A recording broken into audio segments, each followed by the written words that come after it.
دوسروں کی اصلاح کی ہم فکر کرتے ہیں، میں سمجھتا ہوں سب سے پہلے تو ہماری اپنی اصلاح کی ہمیں فکر کرنی چاہیے۔ مگر سب سے بڑا نیب، سب سے بڑا قصور یہ ہے کہ ہمیں اپنے اس کوتاہی کا احساس بھی نہیں، المیہ یہ ہے کہ اس کا احساس بھی نہیں۔ اگر کسی کو کہہ بھی دیا جائے تو وہ پھر اخذت العزت بالاسم، وہ اس کا مصداق بن جاتا ہے، اس کی عزت مانے بن جاتی۔ تو کیوں کون ہوئے علماء دی توہین کرنے والا؟ تو کون ہوئے مولویاں دی توہین علماء کرام دی توہین کرنے والا؟ وہ اللہ دے بندے ہو۔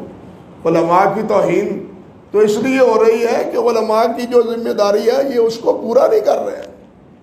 دیکھیے، ایک لباس ہے، رنگین ہے، اس پر اگر دھبا ہو تو وہ اتنا بدی محسوس نہیں ہوتا۔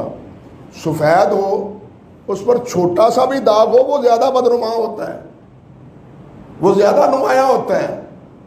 مولوی نے سفید لباس پہنا ہوا ہے، اس لباس کا تقاضا ہے کہ اس پر کوئی داغ نہ لگے۔ اگر داغ لگے گا تو بدنامی ہوگی، والے کپڑے بھی نہیں دھوتے پائے، یہ کیفیت ہوگی۔ عرض کرنے کا مقصد یہ ہے، یہ منصب ایسا ہے کہ اس منصب میں تھوڑی سی کوتاہی بھی بڑی کوتاہی محسوس ہوتی، تھوڑی کوتاہی بھی بڑی کوتاہی محسوس ہوتی۔ ہمیں دوسروں کی کوتاہی دیکھنے کی بجائے خود اپنی کوتاہی دیکھنی چاہیے۔ اور یہ سبق ہمیں کہاں سے ملتا ہے؟ خود حضرات صحابہ کرام رضوان اللہ علیہ اجمعین سے۔